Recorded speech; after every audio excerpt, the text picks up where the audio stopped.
Dumating na sa bansa ang Russian missile cruiser para sa isang goodwill visit. Layo nito na mapabuti pang lalo ang maritime cooperation ng Pilipinas at Russia. May ulat si Joy Gumatay.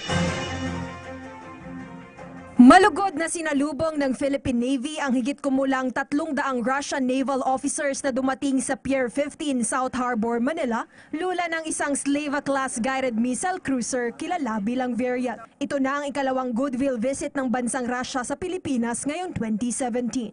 Ang Russian Pacific Fleet flagship na Varyag ay inilungsad Hulyo taong 1983. Meron itong lawak na 186.4 meters at kayang tumakbo 59 kilometers per hour.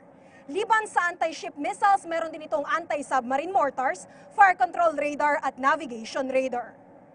От имени крейсера «Варяг» и танкера «Печенга» приветствую всех филиппинских друзей и партнеров. Заверяю, что российские военные моряки сделают все необходимое для того, чтобы нынешний визит внес весомый вклад и укрепление дружбы, партнерства и сотрудничества между народами наших стран в интересах мира и безопасности в регионе.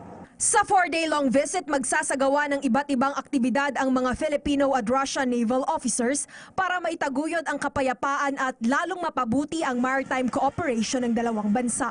Liban sa courtesy call sa ilang high-level Filipino diplomats at shipboards tours, magkakaroon rin ng Russian cultural show sa Luneta Park para naman maipamala sa mga Pilipino ang natatanging talento ng mga Russian nationals. Bukas sa publiko ang naturang konsyerto na magaganap sa Abril 23 araw ng linggo mula alas 5 ng hapon hanggang alas 7 ng gabi.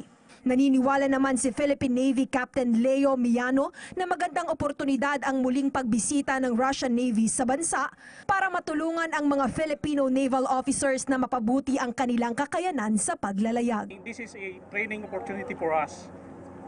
And we can view the advanced equipment of the Russian Navy in line with our modernization efforts. Para sa PTV News, Joy Gumatay.